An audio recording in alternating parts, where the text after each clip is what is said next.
Olá, alunos, boa noite.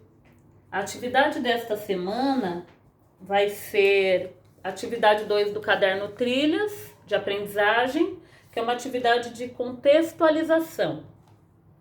O que é contextualizar? Contextualizar é você entender ou interpretar algo tendo em conta as circunstâncias que o rodeiam. Ou seja, você tem que colocar num contexto. Quando nós colocamos algo num contexto, principalmente quando se refere à poesia, que é o que nós estamos estudando, nós temos que analisar nessa poesia o que estava acontecendo na época em que ela foi escrita e temos que analisar nessa poesia também a vida do poeta, a vida de quem escreveu. Porque tanto a poesia ela pode estar referindo-se à história da época, pode estar inserida na poesia, ou a própria vida do autor. Então, quando eu contextualizo, eu consigo chegar a uma melhor interpretação daquilo que quem escreveu aquela obra quis passar. Então, nós estudamos vários poemas. Na página seguinte, nós temos os autores que nós estudamos, os autores das poesias, os poetas que nós estudamos no caderno Trilhas de Aprendizagem. O Mário Quintana, que é um poeta brasileiro, Flor Bela Espanca, portuguesa, Paulo Leminski, nós temos Carlos Drummond de Andrade, que também é brasileiro, e Cora Coralina. Nós falamos também de Ferreira Goulart, falamos também de Conceição Evaristo e falamos também do movimento chamado Islã, além das poesias que foram trazidas pelo caderno Trilhas de Aprendizagem. Nós analisaremos aqui as poesias do caderno Trilhas e a poesia de Conceição Evaristo. A primeira poesia do caderno Trilhas é o Autorretrato de Mário Quintana. Então, nesse poema, o que a gente observa? Nós observamos uma relação entre a obra e o autor. A obra é o retrato e o autor, né, o retrato de si mesmo. Então, nessa escrita, ele vai falar de si. Quando você faz um autorretrato, é que você quer passar uma imagem de si.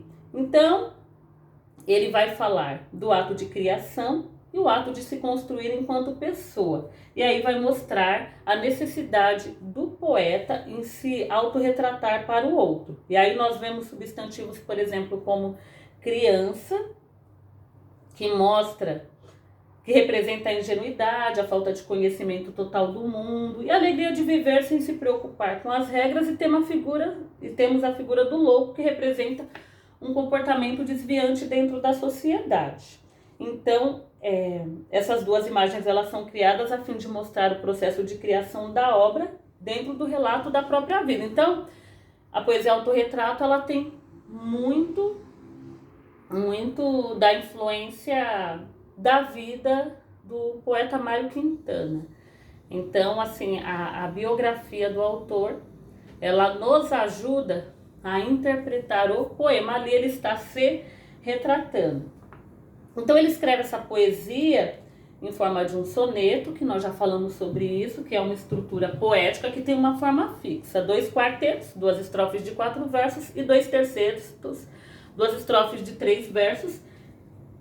E esse tipo de poesia caiu em desuso. Então, assim, a poesia posterior do Mário Quintana vai ser marcada por versos mais livres, libertos da métrica e da rima. Aqui ele ainda utiliza essa estrutura formal, porém, se nós observarmos na questão da métrica, o tamanho dos versos, é, ele não, ele já escapa um pouco dessa estrutura e também na questão da rima. E a poesia dele mais para frente vai mudar mais ainda.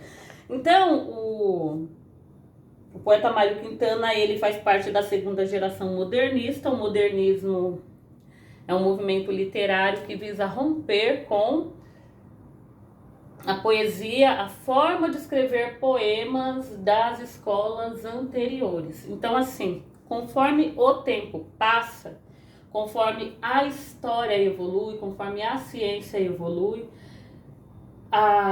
o modo de escrever das pessoas, ele também muda. Conforme a história muda, o modo de pensar muda, o modo de escrever muda, o modo de pensar a poesia, a função dela muda. Então, por exemplo, ele faz parte da geração modernista. O modernismo vocês vão estudar, por exemplo, no terceiro ano do ensino médio. Então, no primeiro vocês vão aprender sobre Idade Média, os movimentos literários dessa época, as características da poesia, da escrita, e conforme vocês vão conhecendo a característica de cada escola e a característica do processo de escrita, conforme vocês vão estudando as escolas, vocês vão ver que a escola posterior vai romper com o tipo de poesia da outra escola, vai trazer um novo pensamento, e isso, quando você chega no modernismo, no caso, o poeta Mário Quintana, ele vai romper com tudo aquilo que é antigo, que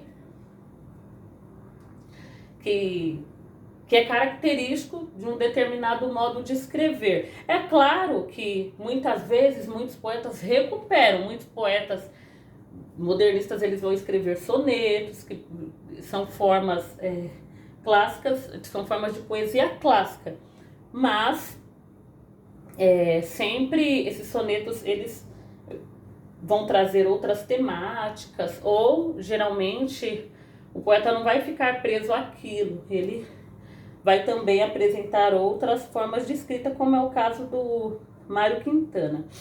Então, geralmente, os escritores do modernismo, eles recebem a influência da Semana de 22, que tem como principal características romper a métrica, a rima, e ser uma poesia mais de protesto, preocupada com a realidade. Depois tem a segunda fase do modernismo, que se encaixa o autor.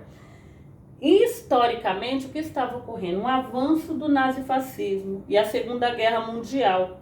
Então, uma das características desse período, da poesia de 1930 a 1945, é o questionamento da realidade, e o próprio homem passa a questionar-se enquanto indivíduo, interpretar o seu papel de artista e o seu estar no mundo. No entanto, diferente dessas características, o Quintana ele vai apresentar uma poesia mais individual, caracterizada pelo humor e pela simplicidade. Então, o Mário Quintana, ele é aquele escritor que incorpora a vanguarda sem rejeitar o passado. Ele está entre os escritores de produções contemporâneas. Então, o próprio autor, ele se define como...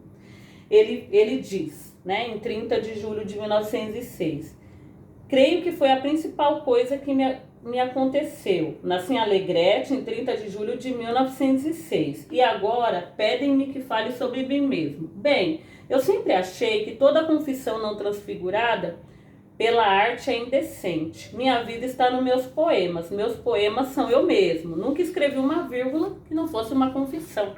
Então ele diz numa entrevista que a poesia dele tem muito da vida dele, que a poesia dele é um retrato dele, a poesia dele é uma forma dele confessar quem ele é. Ele também tem o poema Adolescente, que foi publicado em 1984 no livro Nariz de Vidro. Esse poema dele possui 14 versos e as últimas estrofes constituem 2/3, mas você vê que já é uma estrutura que se afasta um pouco do soneto ali, daquela estrutura fixa. Então, o poeta ali, ele já dá indícios, né, sugere a tendência do adolescente em romper com o convencional, que é característico da poesia do modernismo. Então ele já muda um pouco o modo de escrever, rompendo aquilo que é tradicional para falar aqui do adolescente. No contexto do poema, que é de 1984, o contexto histórico é a década de 80. Então, um dos fatos mais marcantes, né, é um período extremamente importante para a história brasileira. O país deixava para trás um passado muito conturbado e violento. Foi no transcorrer desse período que ocorreu a transição da ditadura militar para o período democrático. Então, entre 83 e 84, ocorreu um número incontável de manifestações em prol das eleições diretas para presidente e para demais cargos políticos. Então, o contexto de produção do poema é um contexto de mudança na nossa história, saindo de um período de falta de liberdade, saindo de um período ditatorial, para ir para em que os políticos não eram eleitos de forma democrática, para dar início a um período democrático pedindo as eleições diretas, ou seja, os governantes devem ser escolhidos pelo povo. Depois ele tem, e aí ele vai falar dessa questão do jovem, da curiosidade, da rebeldia. Em seguida nós temos o poema Um Morto, escrito no livro Apontamentos da História Sobrenatural. O contexto do poema é de 1976. Aqui, o Mário Quintana, ele vai trazer, na poesia, geralmente em sua poesia, o Mário Quintana, a referência principal dos temas do soneto são a infância do poeta. Outro tema importante é a reflexão sobre a morte. E para isso ele evoca elementos como ruas, ventos, nuvens e lua. Então a reflexão sobre a morte também faz parte da poesia de Quintana. Esse poema, ele é um poema, você percebe que não há rimas, há versos livres, é formado apenas por uma estrofe, é um poema bem pequeno. E esse poema ele vai revelar a angústia e o medo da morte, que é o reflexo do homem moderno que tenta perpassar suas limitações através da poesia. Então ele fala que a morte é a maior limitação humana, pois todos os seres são destinados a ela. E aí ele fala dessa angústia do tempo que passa, do tempo que flui em direção à morte, e desperta o conflito existencial entre o homem com sua possibilidade de finitude. Logo, o poder da imaginação surge como uma das alternativas que a arte literária dispõe para amenizar o medo diante da morte. Então, a morte também é um tema presente na poesia do Mário Quintana. Em seguida, nós temos a Flor Bela Spam, que é uma poetisa portuguesa. Ela tem uma poesia chamada Eu. Essa poesia faz parte do livro de Mágoas de 1919 e ela foi uma das mulheres mais marcantes da sociedade portuguesa.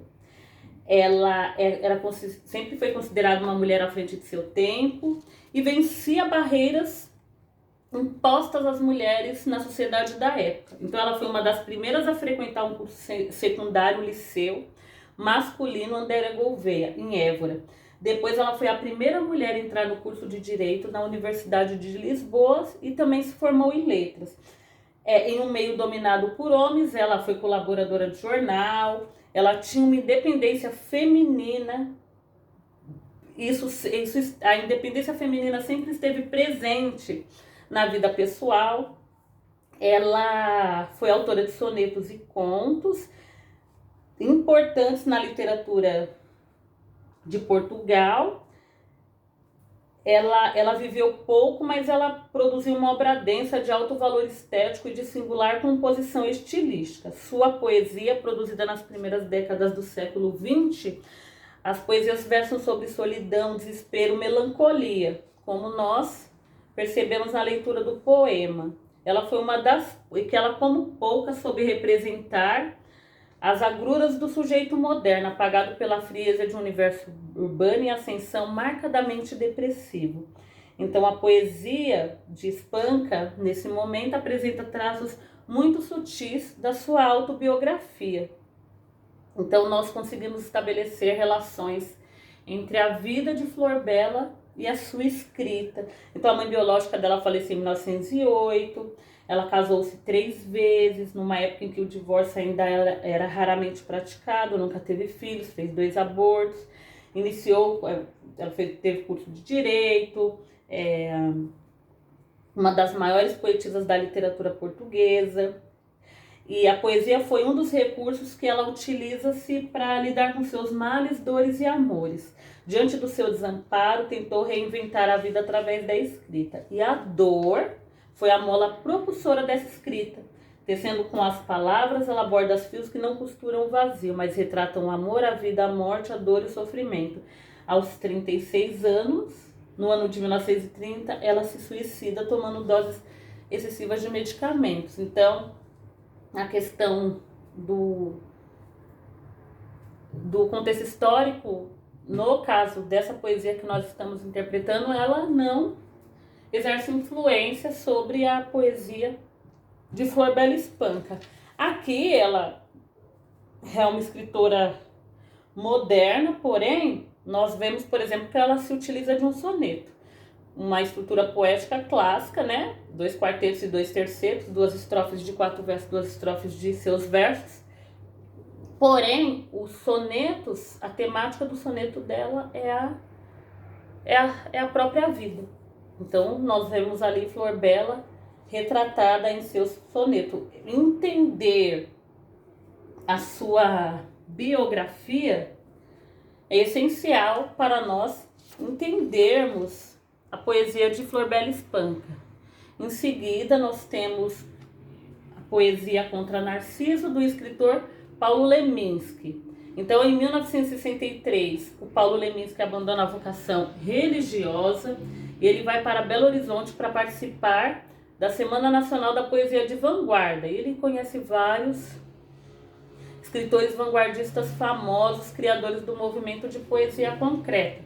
Não é o caso do poema que nós estudaremos, mas a poesia concreta, o movimento concretista, ele utiliza muito o recurso visual na poesia. Ele vai romper com essa noção de verso, com essa noção de estrofe, de rima, e vai utilizar os recursos visuais. Vocês podem pesquisar poesias desse próprio autor, relativas ao movimento concretista. É bem interessante.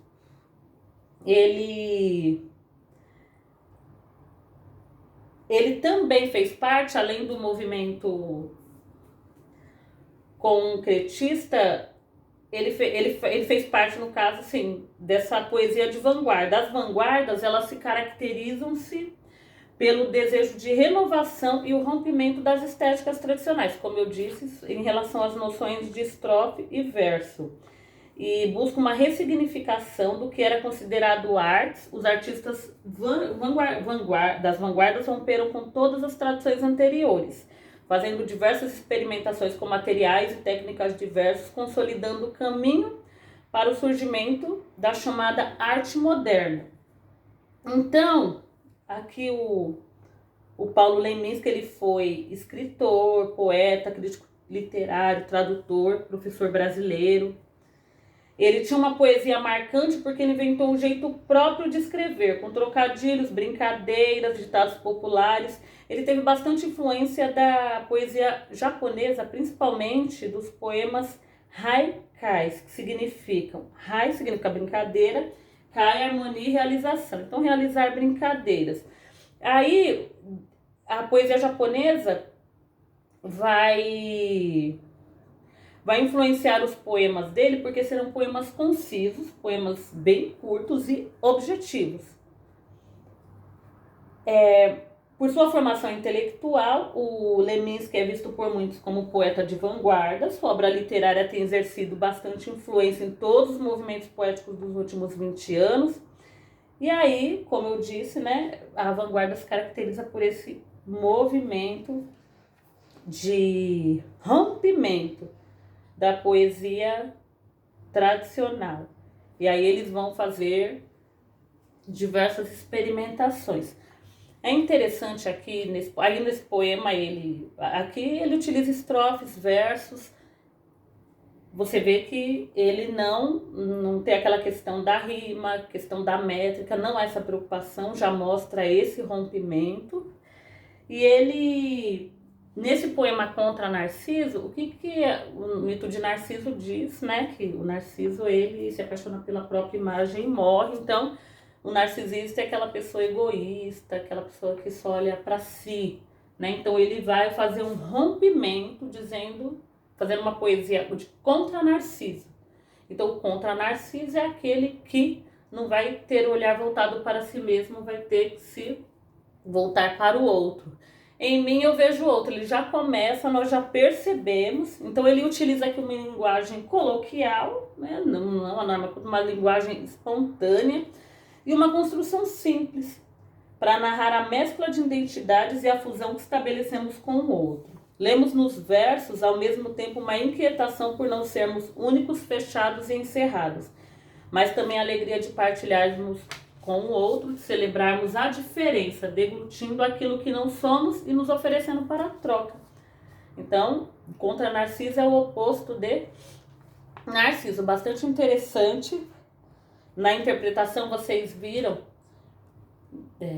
no nosso contexto, o quanto é importante nós nunca tivemos que pensar tanto no outro. Porque hoje você se cuidando, você cuida do outro, né? Então, isso se encaixa extremamente no contexto em que nós estamos vivendo. Depois ele tem o poema Se Senso Fosse Música, um poema bem curto. Isso de querer ser exatamente aquilo que a gente é ainda vai nos levar além. Um poema bem conciso que convida o leitor a experimentar a ser aquilo que se é, sem medos ou amarras. E prometendo uma recompensa caso seja realizado o mergulho interior proposto. Em apenas 5 versos escritos numa linguagem casual e cotidiana, característica da poesia de Leminski, ele propõe um desafio de autoconhecimento para aquele que lê. Depois ele tem a poesia Buscando Sentido, né, que ele fala, nós, né, sempre, a nossa vida, as nossas vivências, sempre se relacionam à busca de sentido. Viver para nós precisa fazer sentido, né? Nós temos que ver um sentido na nossa existência. E nós vemos vários, né? Nós vemos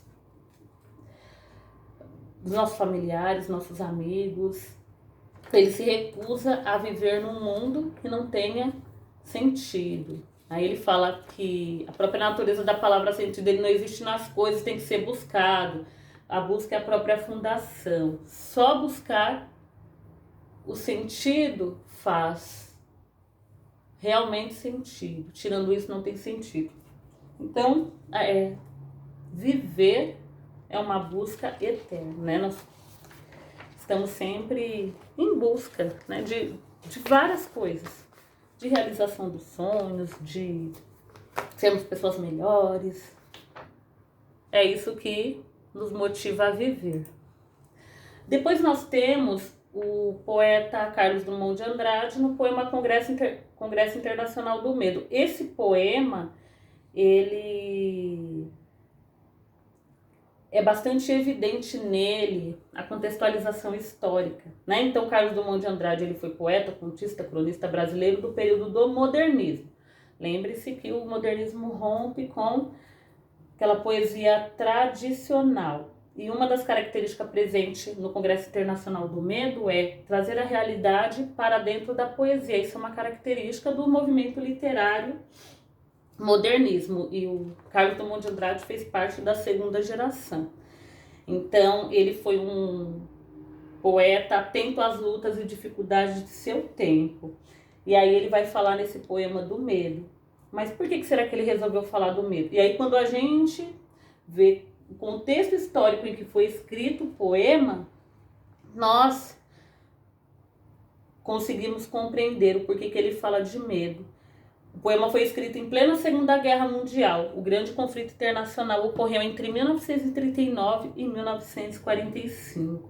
E aí, esse poema ele carrega uma forte e pesada reflexão crítica que vem dar voz à falta de esperança que invadiu os indivíduos durante a década de 40 e também os tempos que se seguiram, né? O medo é relativo ao contexto de guerra que o mundo vivia.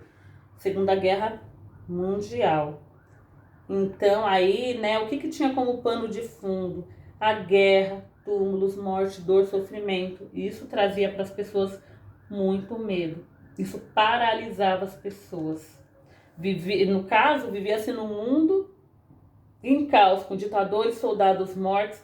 E esses fatores deixavam as pessoas desequilibradas e apavoradas, né? Então, o contexto, por exemplo, aqui já não tem a questão da biografia do autor presente, assim, mas assim, ele vai retratar a situação do medo, pode fazer também parte assim, dele, é um dos que se revelam nessa situação de medo por causa do contexto de guerra. Mas a preocupação foi trazer o sentimento de medo devido à guerra, e aí ele traz essa característica da poesia modernista, que é trazer as questões sociais para dentro da poesia. Em seguida nós temos Cora Coralina, que é pseudônimo de Ana Lins dos Guimarães Peixoto Bretas. Ela foi uma poetisa e contista brasileira. Ela escreveu seu primeiro livro, Poemas dos Becos de Goiás, Histórias Mais, em 1965, e ela já tinha 75 anos. E aí esses poemas eles consagraram o estilo da escritora e a transformaram em uma das maiores poetisas de língua portuguesa do século XX. Então, assim, ela publicou, ela tinha 75 anos, mas ela escrevia desde a adolescência. E o interessante foi que ela cursou apenas até a 3ª série do curso primário. Ela era uma mulher simples, doceira de profissão, vivia longe dos centros urbanos, era alheia à questão dos modismos literários, e ela produziu uma obra poética rica em motivos do cotidiano do interior brasileiro, em particular dos becos e ruas históricas de Goiás. Então, o lugar onde ela passou sua infância, sua adolescência, sua vida adulta tem bastante influência, a simplicidade da sua vida, o cotidiano do lugar onde ela vivia, serviu de inspiração para a sua poesia. Então, sua poética é baseada na escrita do cotidiano, das miudezas, é caracterizada por uma delicadeza e por uma sabedoria de quem passou pela vida e observou cada detalhe do caminho. A lírica de Cora é impregnada da história que a doceira viveu. Vemos aí também nessa influência da biografia da vida da autora. Em 1930, ela presenciou a chegada de Getúlio Vargas à esquina da Rua Direita com a Praça da Patriarca. Seu filho Cantídio participou da Revolução Constitucionalista de 32. Com a morte do marido, ela passa a vender livros. Ao completar 50 anos, ela relata ter passado por uma profunda transformação interior, a qual se definiria mais tarde como a perda do medo. E aí ela deixa de atender pelo nome de batismo e passa a assumir o pseudônimo Cora Coralina. Então, durante esses anos, Cora não deixou de escrever poemas relacionados com a sua história pessoal, com a cidade em que nasceu e com o ambiente em que fora criada. Então é bastante interessante porque os aspectos biográficos estão bastante presentes na obra da Cora Coralina. Os aspectos históricos nem tanto. Porém, eu deixei na matéria, tem um vídeo que fala sobre a vida de Cora Coralina. E por último, não está na apostila, mas nós estudamos a vida da poetisa Conceição Evaristo. Ela faz parte de um movimento chamado Literatura Afro-Brasileira. Qual é o contexto histórico da Conceição Evaristo? O atual, né? O contexto histórico é o que acontece nesse momento. A escritora é viva e continua escrevendo Suas publicações são bastante atuais. Ela é uma escritora brasileira, nasceu numa família pobre, a segunda de 9 irmãos. Ela foi a primeira da família a conseguir um diploma universitário, ajudava sua mãe e tia com lavagem de roupas e entregas enquanto estudava. Ela participou de revistas e publicações nacionais e internacionais. Então, ela tem livros traduzidos, né, para outras línguas. E o tema principal da poesia dela, da poesia, dos romances, dos contos, o tema principal é a afro-brasilidade. Esse engajamento dela deu-se na década de 80, por meio do grupo Quilombo Hoje, responsável pela estreia literária de Conceição em 1990. Ela teve sua obra publicada nos Cadernos Negros, né? Poesia e prosa, especialmente o romance Ponce a Vivência. Seus romances abordam temas como a discriminação de raça, gênero e classe. Ela atualmente leciona na Universidade Federal de Minas Gerais como professora visitante. Suas obras, cuja matéria-prima literária é a vivência das mulheres negras, né, suas principais protagonistas são repletas de reflexões acerca das profundas desigualdades raciais brasileiras. Misturando realidade e ficção, seus textos são valorosos retratos do cotidiano, instrumentos de denúncia das opressões raciais e de gênero, mas também se voltam para a recuperação da ancestralidade da negritude brasileira, propositalmente apagada pelos portugueses durante os séculos em que perdurou o tráfico escravista. Então, ela tem esse poema Vozes Mulheres, em que ela vai falar de sua bisavó, de sua avó, a mãe, a voz dela e a voz da filha seria o grito de libertação. Então aqui nós vemos bastante presente na poesia dela, uma das características é a questão da ancestralidade. E você vê também bastante presente na poesia dela a questão da condição da mulher negra vivendo na sociedade brasileira. Então, os temas ficcionais e poéticos da autora são diversos, mas a poética de Conceição Evaristo é conduzida principalmente pelo eu lírico e personagem de mulheres negras. Ela cunhou um termo, um neologismo, seria uma palavra nova, chamado escrevivências. Então ela fala assim, para nomear seu procedimento narrativo, ela diz, misturando invenção e fato. Então ela diz, escreviver é contar a partir de uma realidade particular, uma história que aponta para uma coletividade. Então, enquanto mulher negra na sociedade brasileira, essa experiência que ela vive vai representar uma coletividade. Então, ela escreve sua história, mas representando a luta do povo negro, né, na sociedade brasileira. Ela diz que o sujeito da literatura negra tem a sua existência marcada por sua relação e por sua cumplicidade com outros sujeitos. Temos um sujeito que ao falar de si fala dos outros, e ao falar dos outros fala de si. Então, esse movimento de literatura brasileira vai tratar muito dessa questão da poesia afro-brasileira, que durante muitos anos esse conhecimento da poesia, da escrita do povo negro, ele foi apagado pelo colonizador, né? Quando nós vemos os clássicos da literatura, nós vamos ver que existiam vários escritores negros que não tiveram, muito famosos, que não tiveram os seus conhecimentos valorizados, colocados, por exemplo, no livro didático, e nem valorizado pela escola, por exemplo, né? Então, esse movimento é um movimento de literatura brasileira, é um movimento contemporâneo. Se vocês observarem o contexto em que nós vivemos num país em que a questão do racismo, ele é muito forte e hoje isso é bastante questionado. Então, vocês percebem diversas manifestações antirracistas. E aí, nesse meio, existe também, né, uma poetisa afro-brasileira, desse movimento de literatura afro-brasileira, que vem contribuir para a construção dessa educação antirracista, né, por meio da denúncia